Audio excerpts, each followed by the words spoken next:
and yeah, let's try to keep it fun, and let's see how it goes. But to kick this off, I would first ask, we all know what crypto is by now, but how many of you have experience using applications that are built on blockchain, like Ethereum-based applications? All right, so we have a few. Cool. All right, so yeah. I only counted one. There was more. There was more. Big shy. All right, so I guess let's kick it off by a brief introduction round. So, Dimitri, could you start off? Sure. Hi everyone. Hope you can hear me.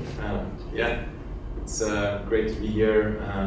And yeah, my name is Dimitri. I'm founder of Stakewise. In a nutshell, it's Ethereum 2.0 staking platform. Basically, people can earn passive income by staking their Ethereum, by holding and staking their Ethereum. And yeah, great to be here. And I can tell probably a bit about myself. I'm originally from Tallinn, Estonia. My background is in computer science. I've finished University of Tartu in computer science degree, and then I moved to Sweden for 5 years, where I was studying masters in cryptography and security, and then I was working in Ericsson for 3 years there in Sweden. Yeah, so with crypto I got first at the times of the university when we were studying what is the cryptography, how it works, and we were studying how Bitcoin works at that time. So I got really into that, and since then I was following the space.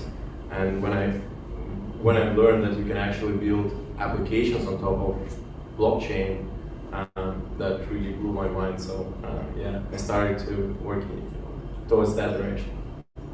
What year was it when you learned that in university? It was around 5 years back. Yeah. Cool. And plus, you guys also have raised around, I'm not sure if it was recently, right? But you also have quite decent round behind you, right? Right. So we raised 2 million. It was, I think, in March. In March, we actually launched the project. Previously, yeah, like the project actually started around 3 years back.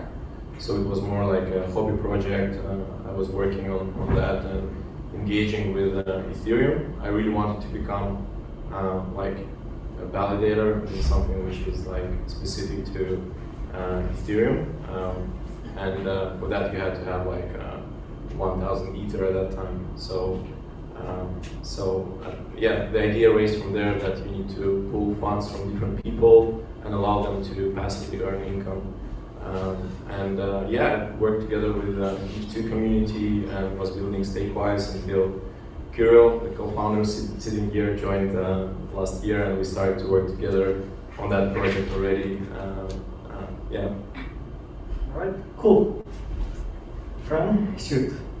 Yeah, hello everyone, thanks for coming today. As Edgar mentioned, we consider ourselves a somewhat Estonian company, although we're incorporated in the UK, but a lot of our team is based in Estonia.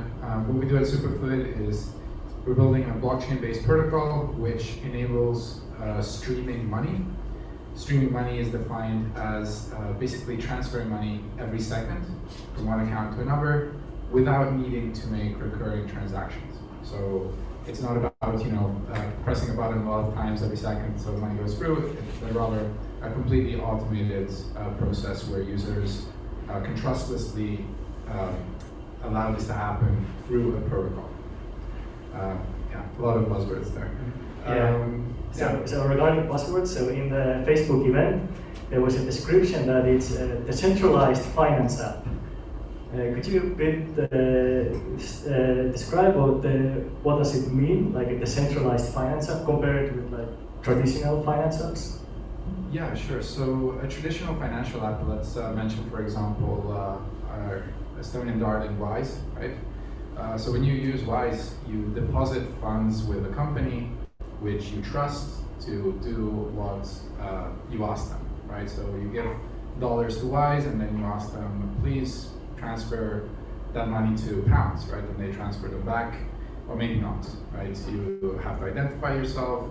They're generally licensed entities, and effectively you're trusting a company, you're trusting a group of people that have created a legal entity, right? And the reason you trust them is because they're a legal entity and because they have a license, right? You wouldn't trust TransferWise if they didn't have a license, if they didn't have a company with people behind it. Well, the way decentralized finance works is completely different. You don't trust people. You trust rules and you trust code. So the code defines the rules that define the way the money is moved, the money is processed. And by trusting the rules, you can then enable anonymous finance, where you don't know who's behind the protocol. You don't know if it's a company. It doesn't need a license. It's not managed by people. It's not incorporated in a jurisdiction. It lives on the blockchain. It's online. It could be managed by dogs, as far as we know. And some protocols, literally, we don't know who the founders are. Their avatars are cartoon characters, right? But the code is open source, so we know how it's supposed to execute. The execution of that code is not dependent on the whims of the founders. As a result, you can build extremely scalable global operations without effectively needing a big licensed company with a lot of employees and doing a lot of checks, because the code operates on its own and the rules are clear and can't be broken by anyone because nobody's operating it. So yeah, I did my best there. I hope that was a good description. Yeah, that was very good. There's also a good example of the efficiency what these types of applications provide. So if you take, for example, like Coinbase versus Uniswap. So Coinbase is like an exchange where you can buy crypto. Uniswap is a decentralized version of Coinbase, pretty much. And like in Coinbase, you have like 1,000+ employees, but in Uniswap you have like, I don't know, like 30 employees or so. But in some days, Uniswap is doing as much volume as Coinbase is doing. But it's also like, you're not holding any funds, you're just pushing out the code with certain rules, right? Yeah, that's a very important part of this, right? Superfluid is building a protocol that enables money streaming. Superfluid doesn't hold or touch any user funds. We have no aspiration to do that. In fact, we stay away from that, right? Because touching user funds entitles a lot of responsibility for us. Not touching user funds enables us to focus on building technology which works because the rules we define are good rules. And as a tech-driven company, it's much better to focus on engineering than to have to focus on effectively creating trust in your company. So yeah, we focus on technology, which is good. So we can have a very tech-focused team. At the moment, we only have 3 people, including myself. We're not technical in a company of 11 people at the moment. So it's a good balance. All right, but the next up, streaming money. So on the website, on the Facebook event, there was a modular asset streaming. So could you touch on how the money stream works, and maybe a few examples of like comparing it to the traditional finance? Yeah, sure. So a lot of things in finance work the way they work because of the medium we have, right? So for example, a lot of people pay their rent once a month, and the only explanation is because they get paid once a month. And why do they get paid once a month? Because it's always been like that, right? Like, there isn't a very good explanation for that, but if we go back to the years when we were doing everything in cash, then it made sense to not hand over a lot of cash every day, for example. Now, technology has changed. We can now do instant bank transfers, but we kind of got stuck with the monthly processing of accounting and payments. What we're trying to do at Superfluid is kind of get rid of all of that, and by changing the way we can transfer money, effectively bring about a change in how we do business. And that changes from kind of monthly accounting or weekly accounting to a continuous accounting. So rather than making payments at the end of the month, making payments every second. Now this is possible using Superfluid. It doesn't create a lot of overhead because using Superfluid, you make one operation which initiates a payment stream. So imagine Edgar's my employee, I hire him and I say, okay Edgar, I'm going to pay you 0.1 euros per second from now. So I make one transaction on the blockchain, and as soon as this transaction is confirmed, my account starts losing money every second, and Edgar's account starts getting money every second. There are no other operations passing on the network, so it's very lean from a kind of network point of view. And basically, Edgar gets paid continuously, and getting paid every second is better than getting paid every month, right? That's the general principle. Why do we get paid every month? Because we're used to it. But when you manage to overcome habits, you can actually improve your quality of life. So that's what we're aiming for with streaming money. All right. Does anyone has any questions meanwhile? So, do you still have an overview if you transfer every second 10 cents on your final situation? Yeah. One of the amazing things of the blockchain, or actually one of the ways you could describe the blockchain is as an open ledger. So effectively, all the financial and accounting data is open and public. So you can extract any sort of information you want. And one of the advantages of paying every second is you actually have a continuous cash flow account. Right? You know exactly how much money you have, because accounts payable and receivable are collapsed into a per second amount. So if you're receiving all your subscription income every second and making all your salary payments every second, there's no debt anymore, right? So you know exactly how much money you have at each point in time. So you can operate with lower capital requirements. You don't need to hold as much money to, in case a supplier doesn't pay you, for example, right? So you can kind of operate in a leaner way. How did you validate that you actually have the niche and the need for per second flows? The niche and the need. That's a good question. That you have a market actually. Yeah. Good question. Okay. So one way to answer this. One way to answer this is if we only do what our customers ask us to do, we will move very slowly and we won't do anything exciting. So when we started Superfluid, it was a crazy bet, and the most likely thing is that there was a market and we would fail. And obviously there's still a possibility that we will fail, but I can tell you from the people who are already using Superfluid, especially to pay for employees or contractors, it's much better than getting paid once a month. So while the market is effectively everyone in the world, the niche we're starting from are people who are already getting paid in crypto, which are obviously fewer than people who are not. But the crypto space is growing so fast, and there are so many people who are starting to understand that ultimately crypto is money. And as long as you get money, it doesn't matter what kind of money it is. So there is a growing amount of people getting paid in streams, and at the moment we are quite confident that our bet was somewhat validated. But basically you are talking about people who would love to be paid every second. But then we're asking about the people who are ready to pay per second. Right, and that's, I would say, a growing number of companies who have their treasuries in crypto. And I mean, obviously we have some big names like Tesla, but there's also a lot of smaller names who have, for example, a very international workforce and who are already using crypto to pay their contractors in Malaysia, because using traditional banking rails was very slow. Right? One of the advantages that crypto has over something like TransferWise is that crypto is really global.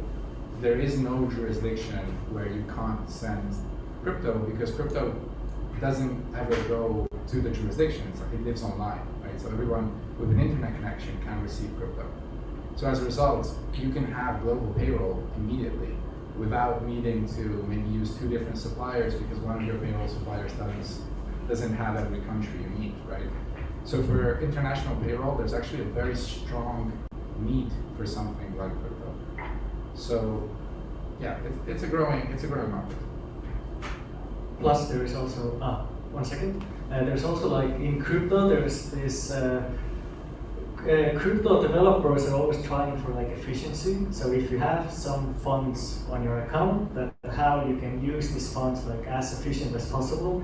And that's also like one reason what we've seen like also why it's a good place to start from like crypto people is that they always look how to bring more efficiency to their money. So if you get salaries like once per month, but if you will get it like every minute, every second, then the money that you will get, you can already use that money by earning interest or like putting it to some other place.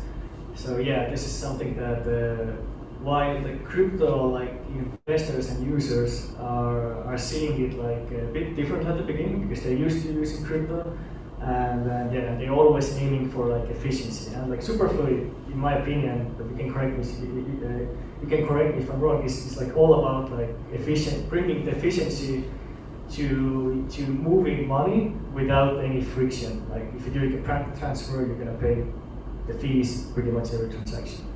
Yeah, exactly. So basically, one thing you can do with Superfluid is automate your income. So for example, let's go back to the example where Edgar is an employee and I'm sending him some money every second. Edgar can decide that 50% of that money every second will be sent to a savings account and 50% every second will be sent to buy Bitcoin, just because he loves Bitcoin. Now, that means that if you look at what compound interest looks like, making a deposit every month compared to making a deposit every second, you start understanding the time value of money, right? Waiting every month to get paid at the end is strictly worse than getting paid every second. Now, if you couple this with the complete automation of never having to touch that deposit because it runs on its own, then you start understanding why this can be very valuable, I think. So it's not just getting paid every second, it's getting paid every second and being able to invest every second, getting paid your subscriptions every second and being able to pay your employees every second. So it's when you start networking those payment streams that the efficiency starts to really kick in. All right. I have a question. If being paid every second means that having 100 invoices, I will have more like 8 or 6 million movements. How Superfluid users manage this? Well, the first advice I would have is to find an accountant that doesn't bill you per transaction. No, I'm joking. We simply do one a day. I mean, if you think of a supermarket, right, they generally close their cashier at the end of the day, right? So it's you can use a similar concept. At the end of the day, you check how much money you received and kind of reconciliate that. You can also do it once a month. Ultimately, actually, for a lot of crypto transactions, there aren't extremely well-defined rules yet. So one advice that I've received, and I feel like repeating even though I'm not a lawyer, is that being consistent and transparent is more important than being right. So as long as you follow a mechanism which is consistent, so you're always doing it the same way, you keep records, and you can prove that you weren't trying to defraud anyone, there's no reason why you would be considered a bad actor. One of the advantages of the blockchain, like I said before, it's completely transparent, so you can't really cheat the taxman anyway. So don't worry. I wouldn't stay away from adopting a cool technology because the accounting might be hard, especially if there are efficiency gains. So probably actually could take some time for tax agencies to be able to parse the blockchain. It's transparent, but it's probably not like as user-friendly as it could be. So there is a lot of things you can improve from the readiness point and adoption point as well. Talking about adoption, like we all hear like all the most people here are close to tech, so we can understand the protocol, we can understand the code. But I would say that the majority of people out there, they don't understand code. How would you gain trust from these people to increase adoption? I can take this question probably because in our case, we are the one who accumulate funds from the users. Up to date, we have like 150 million worth of Ethereum, and we constantly get questions like, "Oh, who is holding the money? How can I trust you?" Like all those things. And yeah, well, the thing is that it's like if person wants to really understand how the project works, it's probably the best way is to read the code, but not everyone can read that code. The smart contracts, it's a pretty tough thing to do. So I think the trust comes from like when we started, we were not trusted at all. People were questioning a lot. They were like afraid of, because there are a lot of scams going on Ethereum, like on different applications, and you as a project, you must like try to prove the person that there is a real team behind, that there are and one of the ways is actually to be as transparent as possible, like answer direct communication with the users, like answer all the questions around the tech, how is it working, explaining in details, writing a lot of documentation, auditors as well, like basically a lot of people are interested in how well audited your code is, who are the auditors, and like only after doing this due diligence on the project, they can be more sure to start using it. So basically, you're still going kind of hidden licensing project process. Well, you kind of defined by somebody whom people trust. Yeah, it's kind of you store everything open source. Like everyone can just go verify. They can go to the Discord and like ask the founders the questions, or like anyone from the team. But it's probably the lack of the experience or the knowledge of that tech part that is still the problematic side. Like how you can actually prove by like not reading the code, how you can trust the project without reading the code. It's a big question, yeah. It's actually a good point. We're gonna soon also talk about the big fundraise, but regarding the topic right here is the developer side of things. So like on Ethereum, we have Solidity, which is the Ethereum's development language. We don't have a lot of Solidity developers, right? Like overall.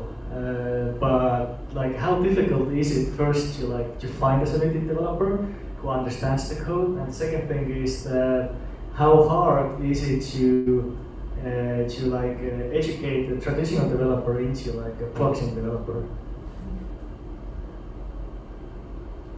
There's definitely not many. I'll leave the hard question to Dima, but funny anecdote. A few weeks ago, up here in our room, we had 90% of the Solidity developers in Estonia in the same room, and that was 5 people.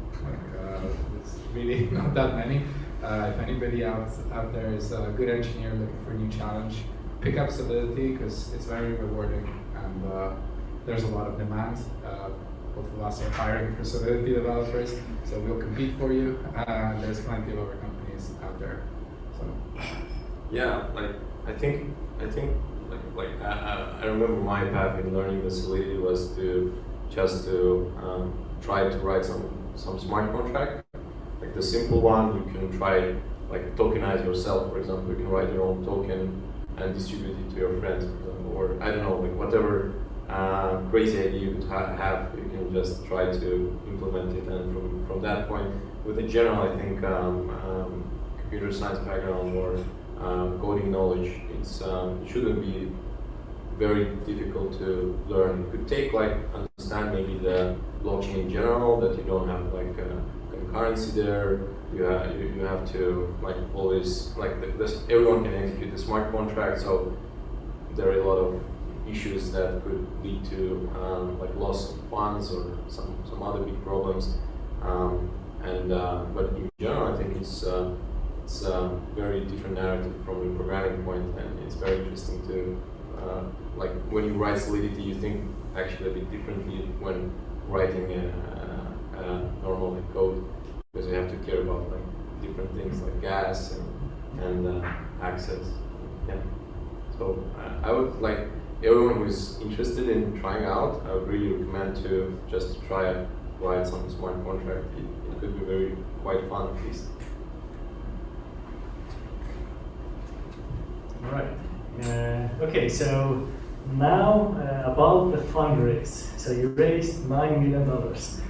In Estonia, that's a pretty considerable amount.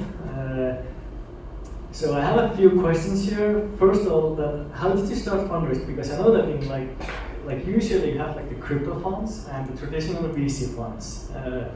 They most of the times they operate quite differently. Now in your round, it was mostly only crypto funds, investors.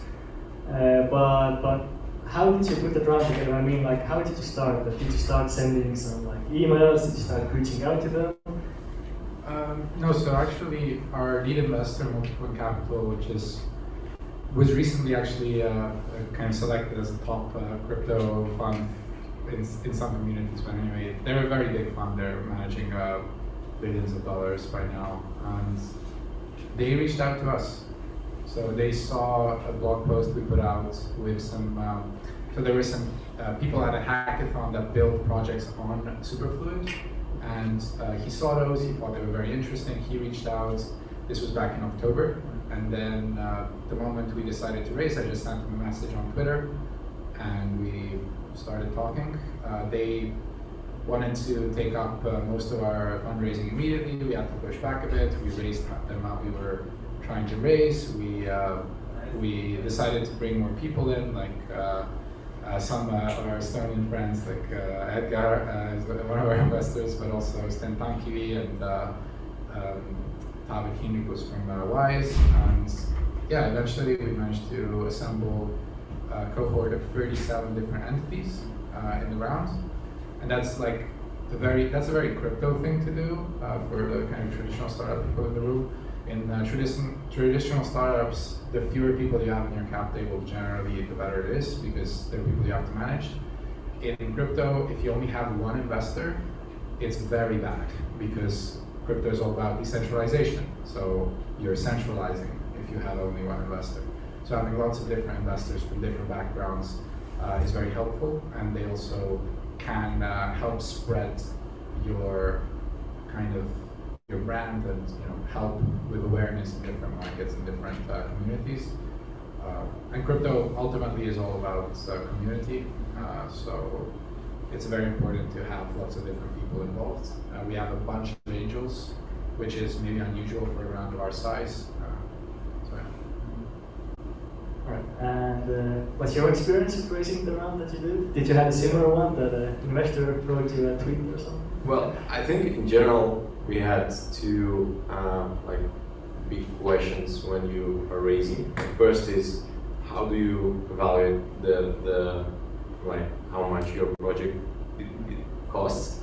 And one investor was ours actually told that usually when you come up with a number, you usually have to stand like in front of the mirror, and when you start laughing, that's the right point. Like it's something we usually like laugh about, and I think in crypto it's sometimes really true, because some of the projects that are really maybe are forks of some other projects, and they manage to raise like very huge amount of money, and others who are like really working on something new, they are not getting traction. That's kind of a problem that quite many crypto projects are facing.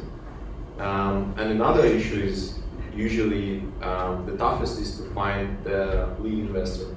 So as soon as you get the lead investor, then you can, like, the lead investor is basically the first one, or like the one who commits the largest amount of money. Or actually, I think it's as soon as you get one well-known investor in general, it's much easier to get others, because when you talk to others, you're like, hey, this guy is investing. He's like, oh, he's investing, I'm investing as well. So this is like as long as you get those two things in place, and you're motivated about the project, about the idea you're working on, yeah, I think it's in general, I think it's quite many chances to get investment in crypto right now. Yeah, it's also a fun, thing to like. That's like different from traditional fundraising and crypto fundraising is that, for example, as Fran also mentioned, that like the persons behind the team are not important, the code is important, and so on. So there are even like funds who are investing, like venture funds who are investing into crypto companies without even knowing who the people, like who the team like behind it are. So that's also like there are like several examples where like venture-backed funds invest, and they're like just some like animal characters in Twitter with some random nicknames. But that's okay because they're writing like unstoppable code. They can check the code, they can check the promises, and they can see how they execute based on the code and just like wire the funds, get some tokens, take it back. And yeah, so that's like pretty funny thing that's like happening in crypto. But in your both cases, the investors know who you are, right?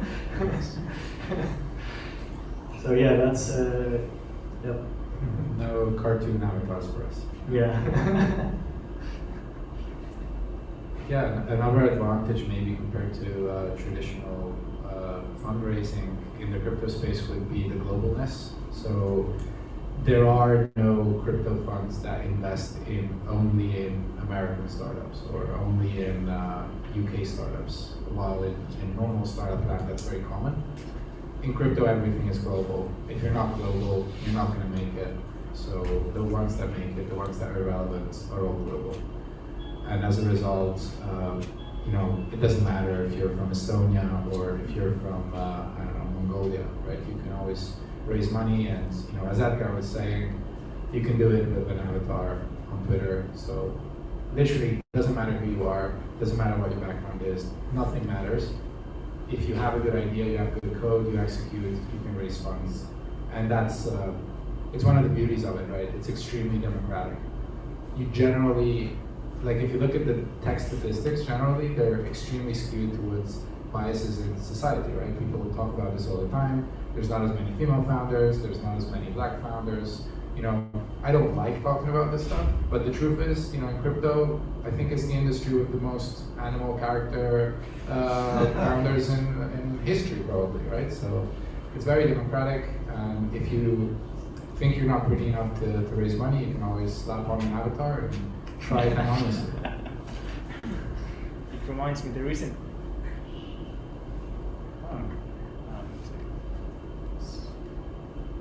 The battery. Yeah, alright, cool. Now it's working. Anyway, yeah, recently there was like last year when the Alchemix launched, which is also like a permissionless finance app. And the founder, like, if I'm not mistaken, their entire team is anonymous. And the founder, the lead development founder, is named Scoopy Trooples. So and they raised like venture funds, like but everyone thought at the beginning that Scoopy Trooples is a girl. For some reason, the name kind of like yeah. So it has. So it had like an avatar that was like a girl, but then he did like a podcast episode for the first time, and everyone was like, "No, it's a dude," and like it was a guy like who was just like being Scooby.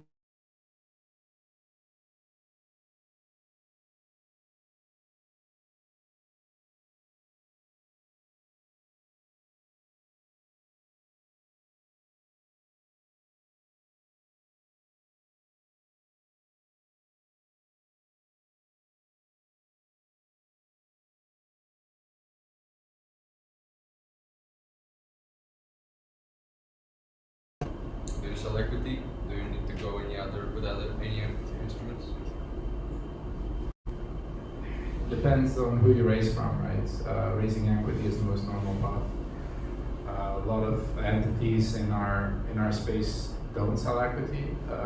Actually, interestingly, I don't know anyone that's done debt financing in crypto. I've never heard of that. But yeah, generally equity or tokens, if a company has tokens. And tokens are a thing that VCs like because they're more liquid than equity. They can more easily exit their positions with respect to equity, which is generally liquid. So tokens are also an option if a startup has tokens. We don't.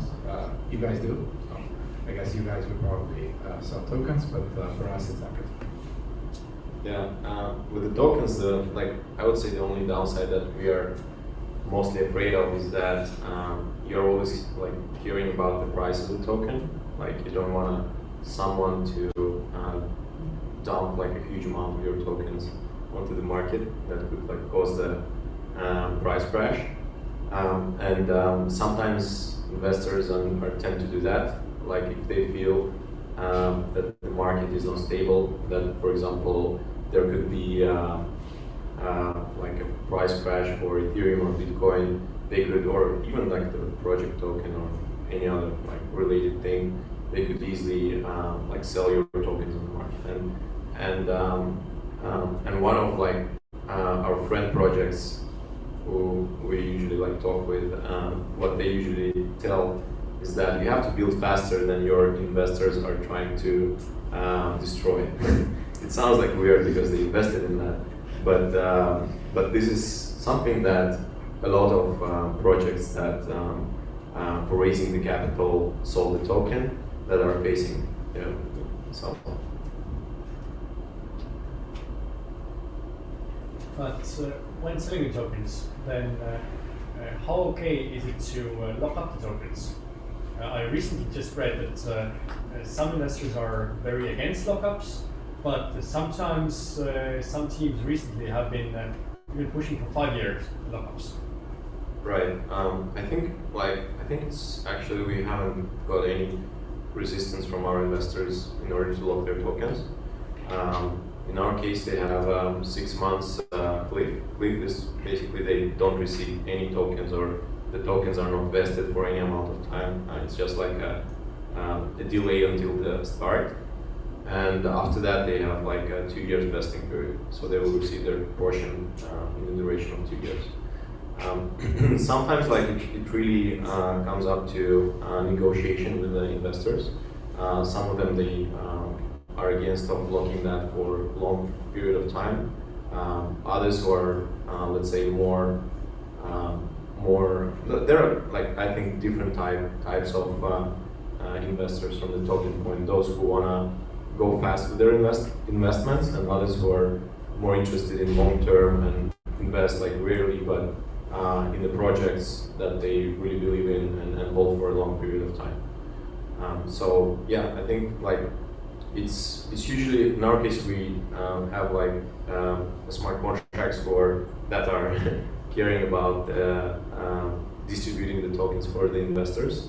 So we wanted to approach that part in a decentralized way as well. So we don't need to monthly or upon request distribute the tokens. They are automatically sent, basically unlocked, and they can claim them as soon as they want. But what's the reason for the cliff? Why not just 2.5 years of vesting? Yeah, that's a good question actually. One of the problem that we had is that when we raised, we didn't have a token yet. So there is some time until you have to implement the token. You need to think how you're going to use that, how you're going to relate that to the project, and there is I think the cliff maybe is related more to that. So you have some time to launch it. You have some time to distribute more to the community. In our case, we distribute 51% of the tokens to the users, as we want to decentralize the protocol as more as we can, and for until we get the cliff off, we will already have quite some amount of tokens distributed to the users. So there is a less centralization going here.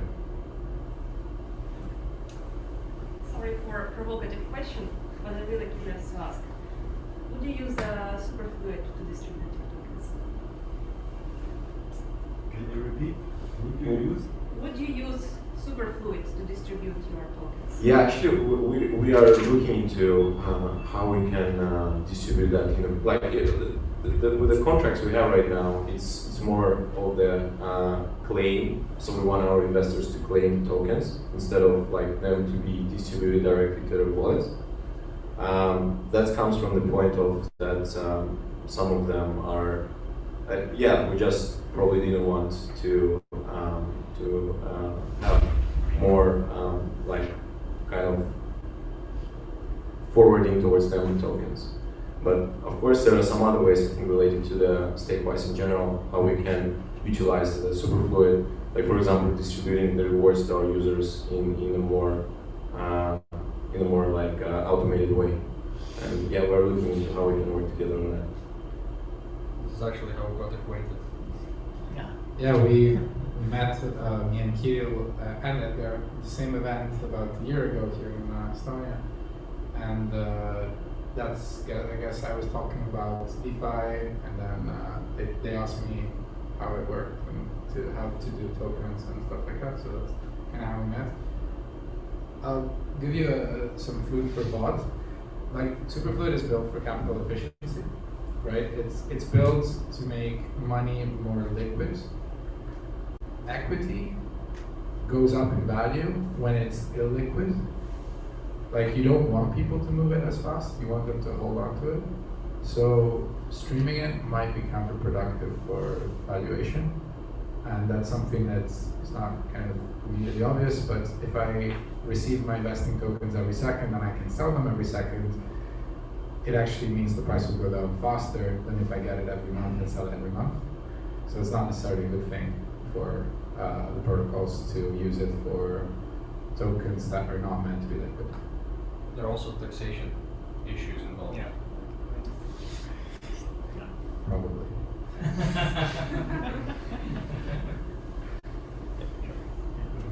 All right, we have a few questions also from the crowd, online crowd. So the first one is a really good one. How do you give a good work-life balance? I think it's a good question because in crypto, crypto is in action 24/7 pretty much. So in the stock market, you have the opening markets, closing markets. In crypto, everything's happening 24/7. So yeah, how to keep a good work-life balance? It's a punchy topic for everyone in crypto. You do not. Yeah. I mean, if you like your job, it doesn't matter, right? Right? Right? Yeah, well, don't have much to say here as well, because spending, even if you are not kind of in an office, you are still always thinking about the different ways you can improve or decentralize, or it's just that you something you always think of and try spend all your time improving what you're building. Yeah, pretty much. It's very difficult to get a good work-life balance in crypto, but it's fun. So yeah, so here it is. All right, the second question is how can we as a community encourage more developers and others to join crypto startups?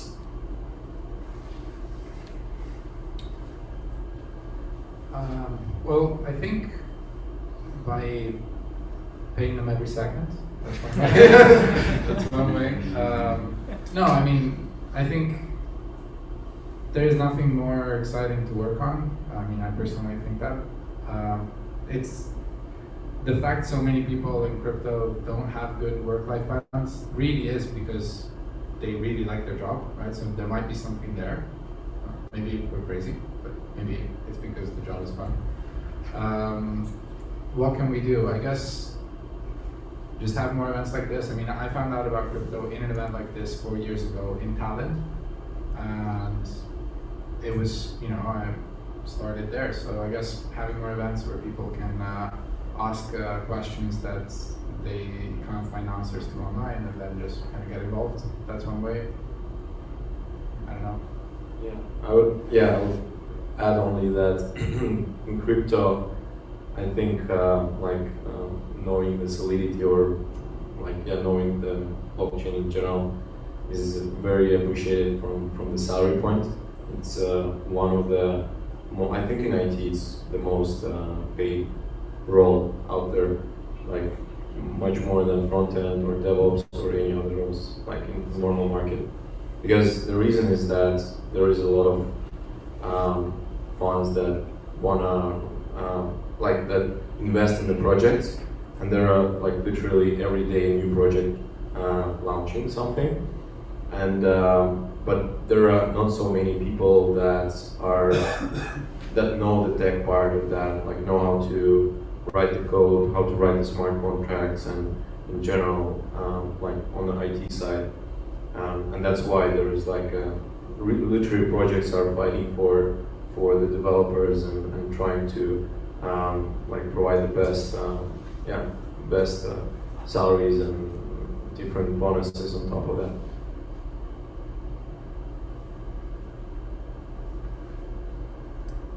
All right, one more question about NFTs.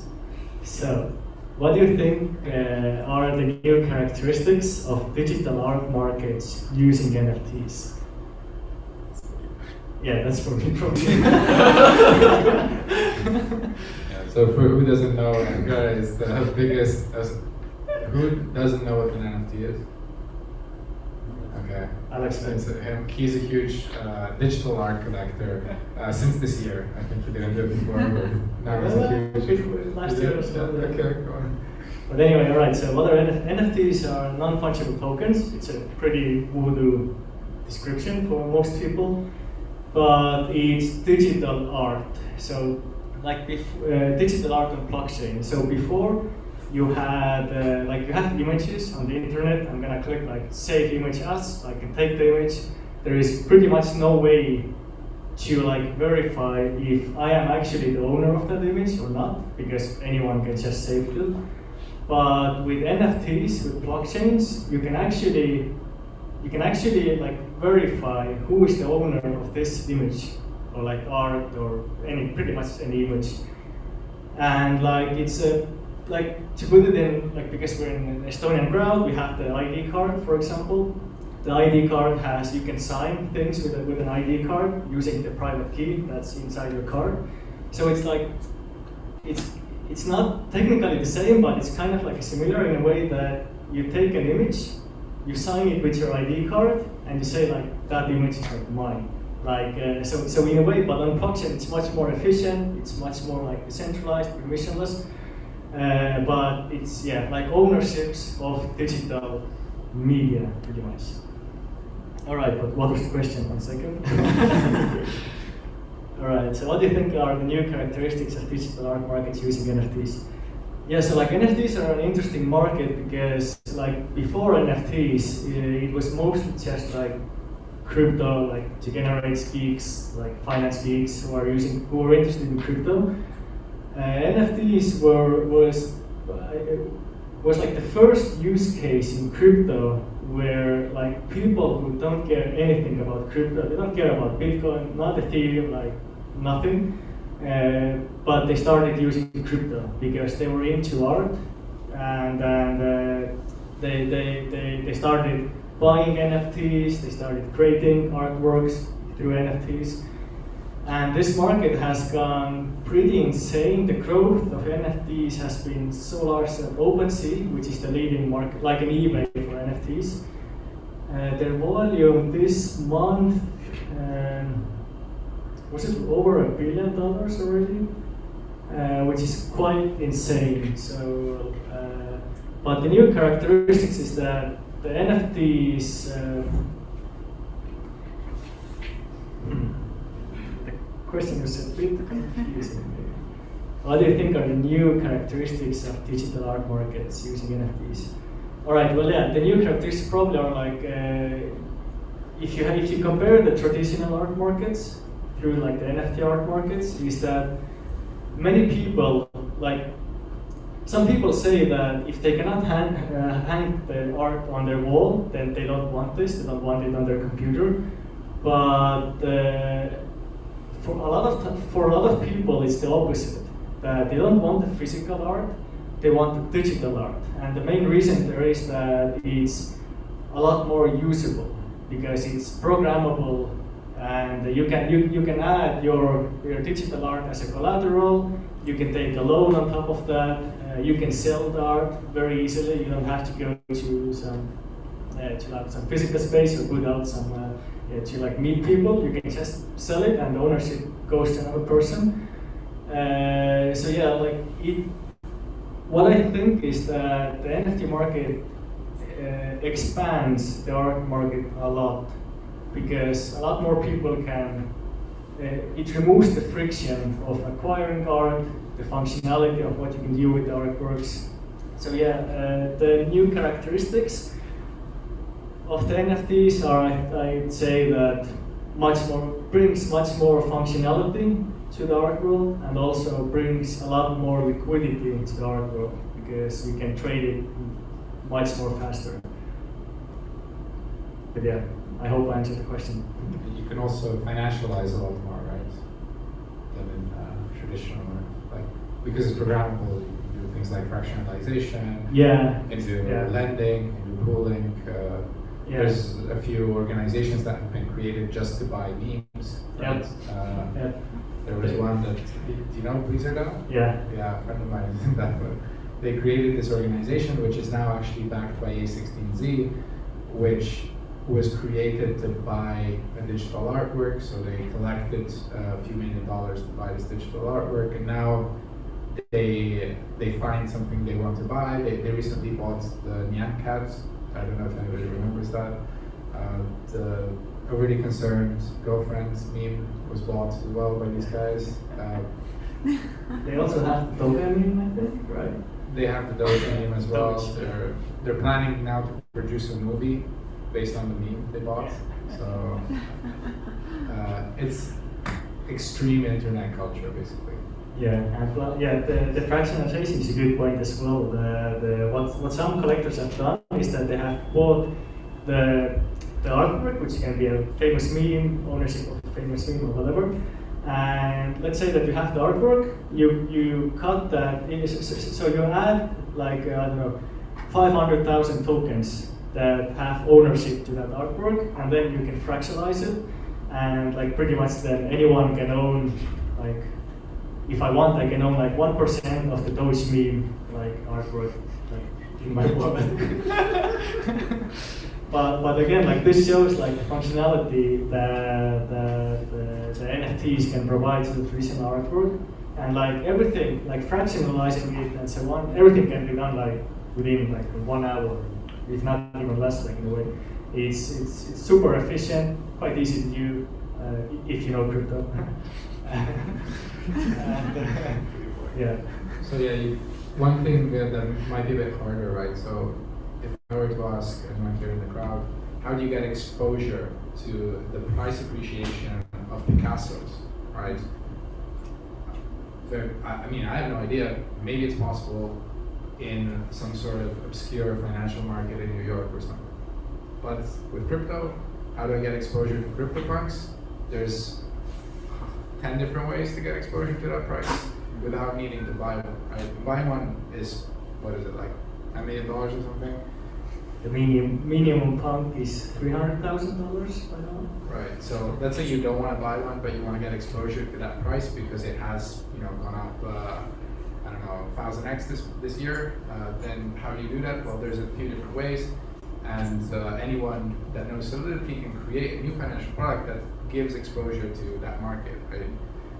And that's where DeFi and NFTs intersect in a way that is interesting, right? Because if we can now create financial products that give you price exposure to art and to culture, then doesn't that effectively mean that we become better at producing and curating art and culture online? Or doesn't that mean that there's new avenues to monetize intellectual property online or art creation online? Well, NFT people think so, which is why the market is going up. I don't know if it's true, but we'll see. All right. Does anyone have any questions? Does anyone hold NFTs here? Ah, nice. All right. We have a few people. Oh, NFT guy over there. Is there an intersection where Superfluid, Stakewise, and NFTs meet? Ooh. Good question. Next workshop we can have a solidity workshop and we can figure that out together. Yeah, would anybody be interested in learning some solidity? We have one of the best solidity developers in Europe here, which is Dima. But also our CTO as well is pretty good. But actually, like, Provocative question. Everything we're talking about is Ethereum based.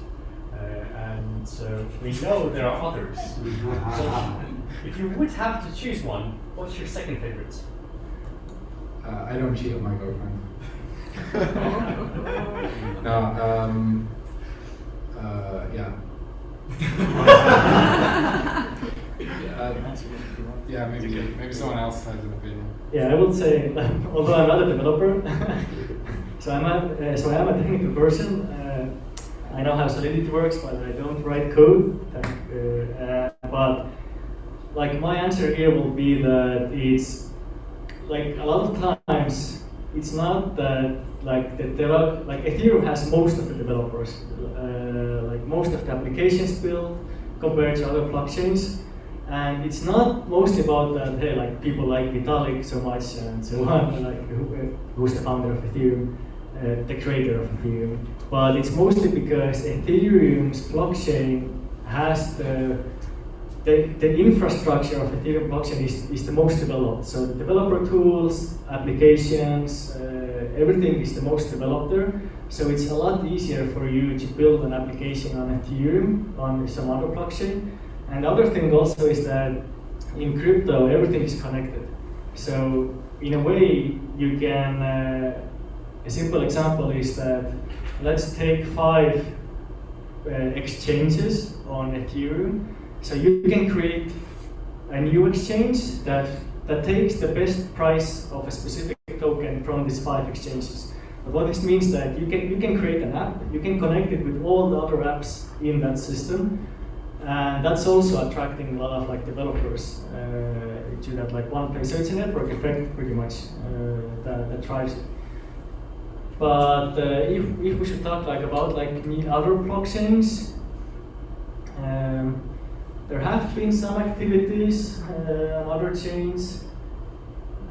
But yes, since I'm not a developer, I don't know how to answer that question. Like if I would choose a new blockchain, it also depends a lot on what you're trying to do.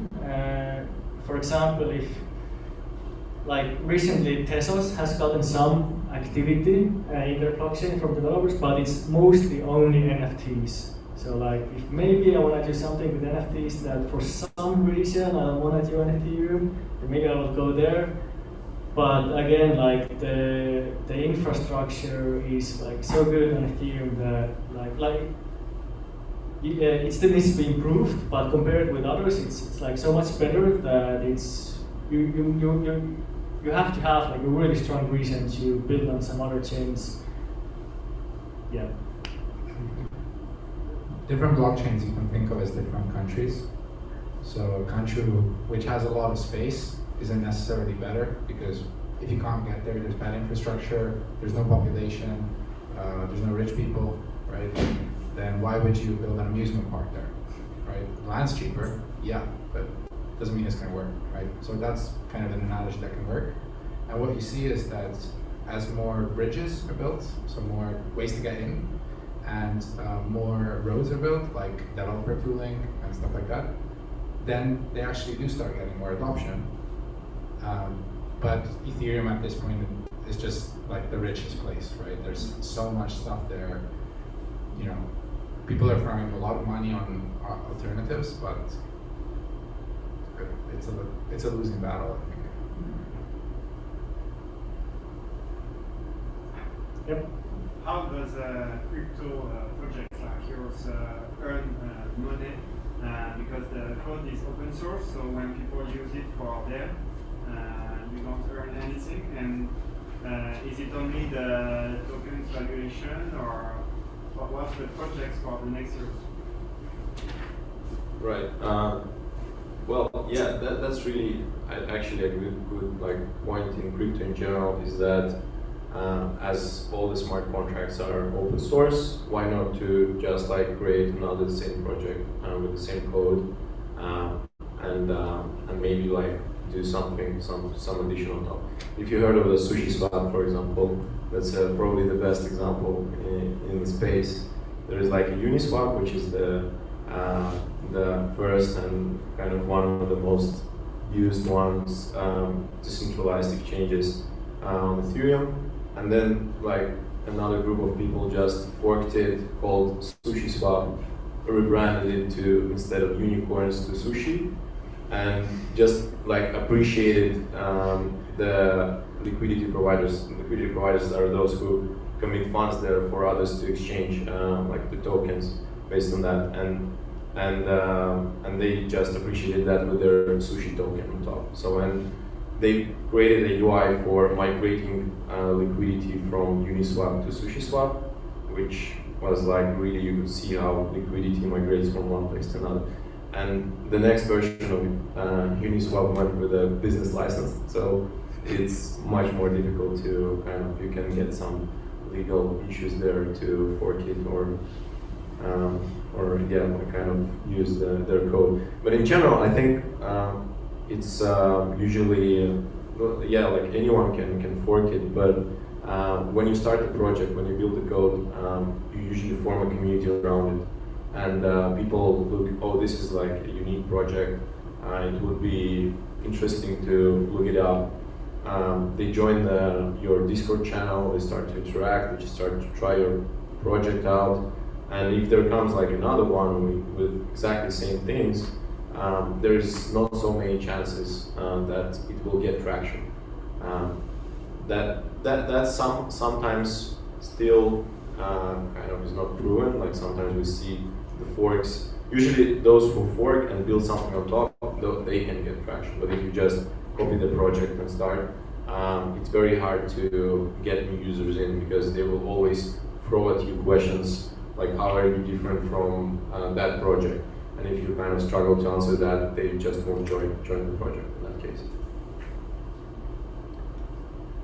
And if I were to comment on our side, we don't take any fees. At the moment, we don't have any plans to create revenue in the near future. But we do have plans to create value. We want to build something that's valuable to people. And one way of thinking about crypto, and the reason, in my opinion, it works, is it's the embodiment of free markets, right? It's the most free market there is. Everybody can trade 24/7, 365, no jurisdiction, no rules, right? It's completely free market. And the result of that is it's very good at pricing stuff. And the market knows what's valuable. If you go out there in the crypto markets, you'll immediately find prices everywhere, right? That's what markets do, they find prices for things. Now, if you see that there's companies or organizations out there that absolutely don't produce any revenue, and in an incredibly free market with no constraints are valued extremely highly, then maybe making revenues is not the ultimate goal. Maybe there's other ways of being valuable, right? It's just a thesis that's coming up with, but I do think making money is not necessarily the ultimate goal of every organization, and you can create something very big and very valuable without needing to produce a profit. But there are like a few protocols that do produce profit, and that's also like something that you can do if you want to build something that takes fees and so on. Like the Sushi Swap example is a good example here, is that like in crypto everything is community owned in a way. So in Sushi Swap you have fees, so if you want to exchange some tokens in Sushi Swap, you pay fees for it, and these fees get distributed to the token holders. So this is also one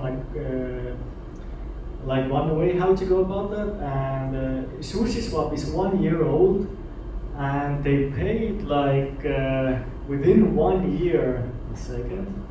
They paid $160 million worth of dividends to their token holders. So that can also show that how much action actually there is in crypto. That a startup that was founded 1 year ago has already paid out like over 100 million worth of like dividends from fees to their like owners. But Anonymous team, yeah, that's another part as well. But the SushiSwap and Uniswap example is a good example also showing how the world operates. That like it was like Uniswap at the beginning, but Uniswap is a very like close team, so they don't communicate out too much. They don't involve the community so much, but a lot of people use them. So there was like last year some community members started like publicly criticizing that, hey guys, like, do you want to do a token that we could hold? We could like also like engage with you a bit more, and so that your users would own the protocol. But they were like, they stayed quiet, they didn't do anything. And then there was one developer who was like, like fuck it, like I'm gonna fork Uniswap, I'm gonna add a token to it, and I'm gonna say that if you bring your deposits over from Uniswap to SushiSwap, we're gonna give you free tokens. And then like everyone moved, not everyone, but I think that 1 billion worth of funds moved over from Uniswap to SushiSwap. And then like a few months later, like 1-2 months later, Uniswap was like, hey guys, we have a token now, and the token was out. But again, to show like the crypto market can be quite brutal. That if you do something like, I wouldn't say if you do something wrong, but if you do something that majority of the community doesn't like, they're gonna do it better for you, and they're gonna take your users, and as simple as that. And pretty much no one can stop it. So yeah, and yeah. I'm just wondering, everyone is so like excited about the fact that crypto market is absolutely free and deregulated. But basically, if we take a look to the history back like 150 years ago, we can say that traditional market was also kind of in this state, and the regulation came in place actually, maybe particularly, maybe fully, I'm not sure, but one of the reasons was to actually regulate unfair play and unfair competitions. So how do you think how crypto is different from traditional market like 150 years ago in its decentralization, and why it's better than it was like that? I think better or worse is very much a personal thing. I mean, it works for me. I know a lot of people who it's worked very well for. I think having a market that's is available 24/7, 365 years a day, that doesn't discriminate based on who you are, that doesn't discriminate based on where you were from, how much money you have, effectively that doesn't even ask you who you are, is a huge plus. I think in traditional finance, we've come to a situation where innovation is crippled by regulation. Innovation in fintech is basically building new UIs. And UIs are great, mobile apps are great, but we haven't pushed the boundaries of what's possible in finance, in fintech, because it's not allowed, right? Now, I think that's a bad thing. I think one of the reasons crypto is so popular is because people love to innovate, but they can't in traditional finance, and that crypto is an outlet for financial innovators to create new things. Now, will it work for everyone? Will there be bad actors? Will people lose money? Yeah, I mean, people lose money every day. There are way fewer protections in crypto. The first day Stakewise launched, they had someone impersonate them and scan their users, right? It happens all the time. It happened to us the other day, and we don't even have a token, right? People always try to steal money from other people, and in traditional markets, in crypto, it just so happens that people are building, self-defense mechanisms because the government isn't there to protect them, right? And I think that's much healthier than, for example, investor protection regulations which effectively keep people from making money by not letting them invest, right? Or AML and KYC regulations which don't allow people to have access to financial products because they're trying to, again, protect them from themselves, right? I'd rather people make their own mistakes, but it's politics at this point, so I'll leave it to experts. Yeah. Actually, can just add maybe that in like blockchain in general or like smart contracts, they allow you to those are the tools that you can use for building next generation like financial applications that are like decentralized, trustless, owned by the people, etc., etc. But it's not aimed to kind of overcome the regulations, or it was not made for kind of people not to pay taxes or like not going through the KYC AML processes, and that's something actually that is changing now. Like I would say, I've seen 2 projects that one has launched this year called AVE. They have launched like a product which is related to specifically to KYC, the ML entities, like for the banks, and another one is the Sushi Swap actually, who are working on another AMM, which allows only to swap or provide the liquidity only for the people or the projects that went through the KYC AML processes. And that's something they plan in their, it's called Trident, their next product, which is pretty cool. And I think the regulations and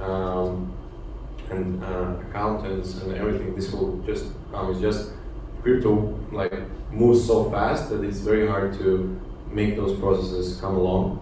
So it will take time, but I think with the time we will have all those things in place, and we can get most out of the technology that is provided by that.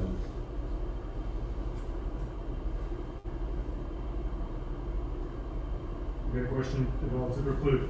Can you trade those contracts that you have, like those composable streams? Like, can I sell something? Like if I have a stream of payments from my employer to me, can I sell a part of it or anything like that? Oh yeah, sure. It's money. So it's like tokenized contract on your platform. You can also sell a share of it, right?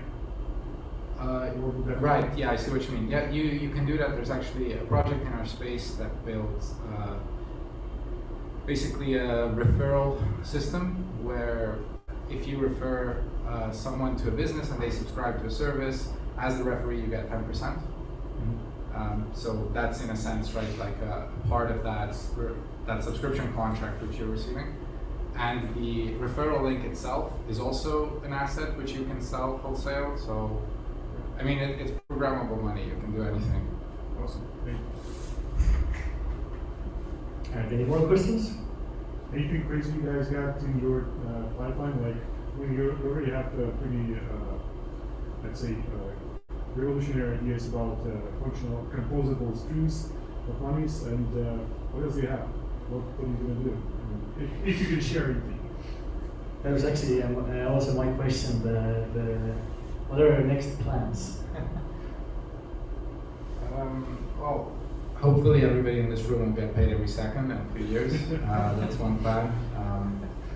There are some technical parts to our protocol that still need to be refined or even re-implemented or built from scratch. But ultimately, Superfluid is a tool to build other applications. So I think where we will start seeing real change is when we have enough volume to start justifying applications built on payment streams. So for example, when imagine you're receiving your salary every second, you're able to get a loan that pays itself back through that stream, right? So you're getting paid $1,000 a month, and you take out a loan for $1,000 at the beginning of the month, and your salary goes to pay that loan back, right? At that point, you have a self-paying credit. You have access to credit based on your salary, and it's immediately, this credit product will immediately be global and available to everyone, who uses crypto payments. So I'm very excited about seeing what we managed to enable to be built on top of Superfluid, and I think there's a lot of opportunities there. Yeah, it's hard to say. Like when they created Ethereum, they didn't know people would use it to stream money. We created Superfluid. We don't know what people will use it for, but we're working very hard to put all the pieces in place so that people can build whatever their heart desires.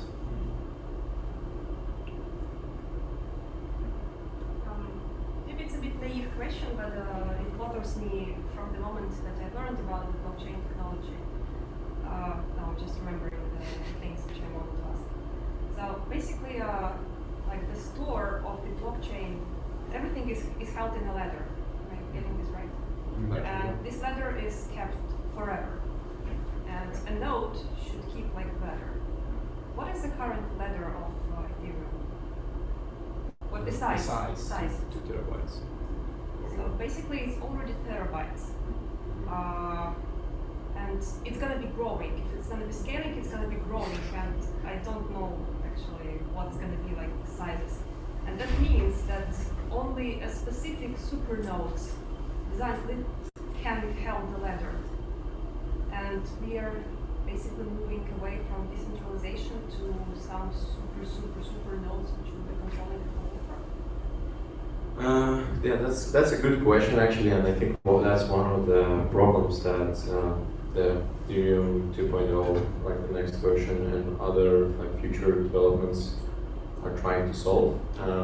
There is not like a definite answer to how that exactly will be done. Until now, we can still kind of, those are like basically when you have Ethereum node, you can run it in different modes. You can run it in archive mode. This is the one you just like mentioned that has the whole state of all the history that it has. Then there are like fast mode, which is, it actually doesn't store everything, but just the checkpoints. So every like certain time there is like different checkpoints happening on the blockchain, and so you can basically only store, or there is also like a light mode, so there is like 3 of those. But in general, for just like it could be that there will be only certain nodes that will have the whole history, but the most majority will just store those checkpoints that will allow them to still be still be up to the date with all the blockchain without storing everything that was happening like in general. So, but this is like very important like topic which is currently thinking through by like Ethereum community, and yeah, how to better do that even better like without even checkpoints. One thing to keep in mind is that you don't necessarily need to have all the data to know that the last data was correct. There are ways to validate that the previous state is included in the current state without having the previous state. And there are even blockchains that are moving to having a kilobyte-sized provable history. So if you think of just proving, it's much easier to prove the data through cryptography than to actually store the data. So the number of people who store the data is less relevant than the number of people who can verify that the data stored is correct. But still, it's a usual thing to check the history of your transactions, and wondering how the blockchain is going to support that for more and more people and more values. Right, but I think it's not so often that you want to check what happened like in the first block of Ethereum. Like, when was that? Like 6-7 years back. Yeah, you have like there will be those projects. There's already projects that that already like keep the whole state, and they will provide that to the users as a service. Like, okay, if you want to track like data a long time ago, you can just use their service to, let's say, fetch that data from them. You don't need to like start the node, download the whole ledger, and just then kind of try to query it. But usually applications, they don't look like too far back. They usually have like for the monitoring, for depends on the application, of course. But but in general it happens, what happened like recently, what transactions happened recently, like in close time. So you don't need to actually store that whole data. That of course is inefficient in general, but at the same time we have like hardware, I think, improving all the time. We have like new storages coming up. The storage becomes like cheaper in general, and there's like higher network speeds, and in general like there is hardware improvements as well for running like the nodes up to date.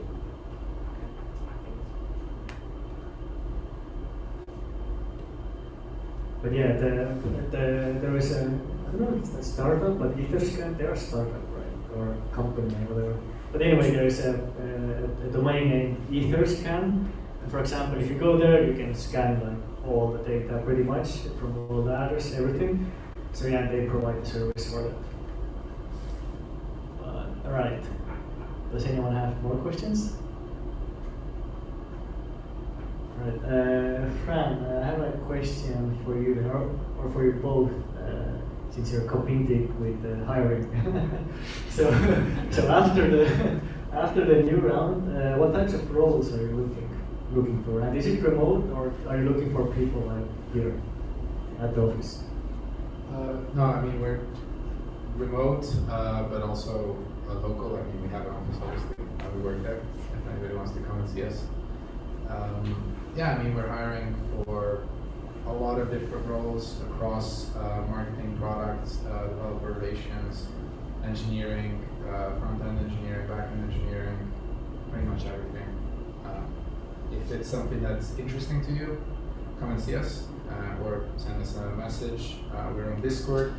Discord.superfluid.finance is where our community gets together, and yeah, that's where the action is. So it's a good place to start.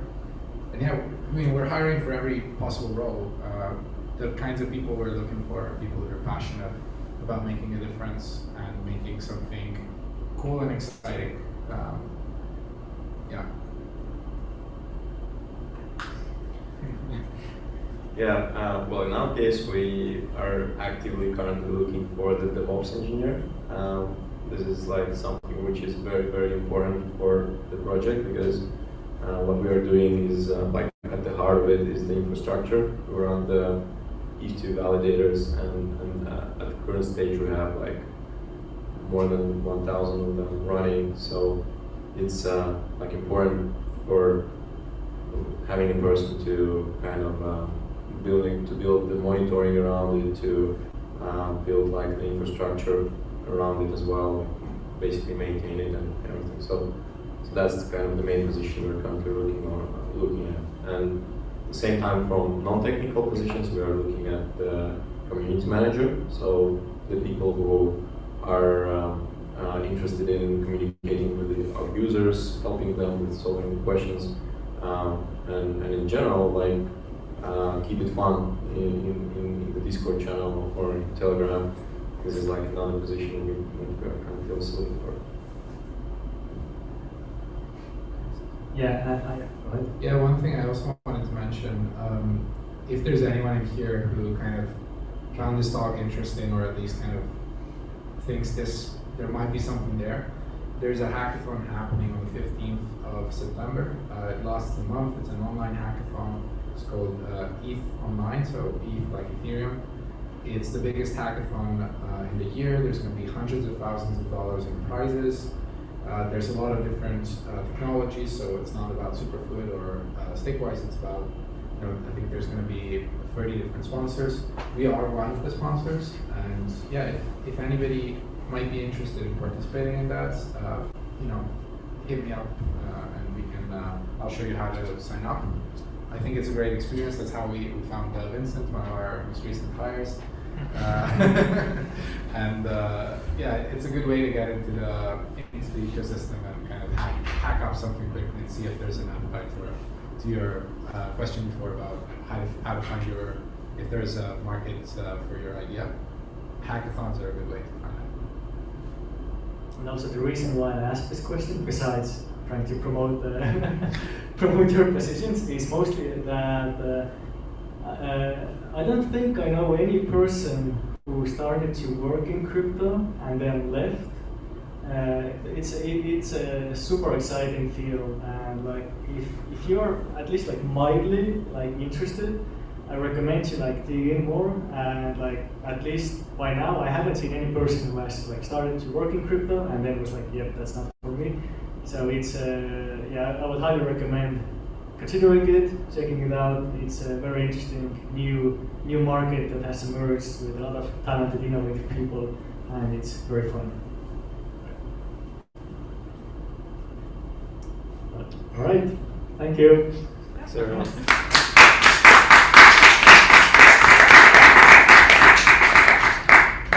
Buy Bitcoin. You don't do that anymore?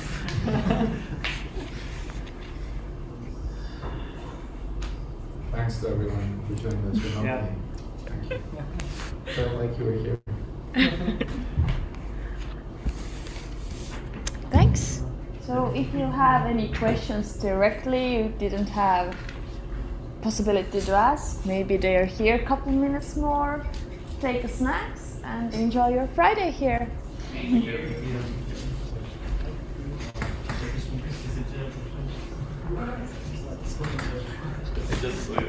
Yeah, I have that too somewhere. Wait, where did you get that? In Berlin? Yeah, somewhere in Berlin sometime a few years ago. I don't even remember. Here.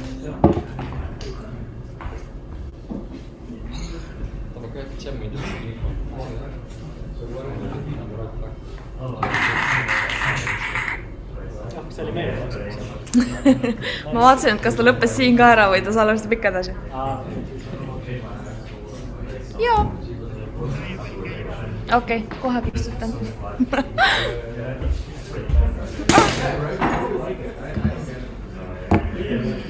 Just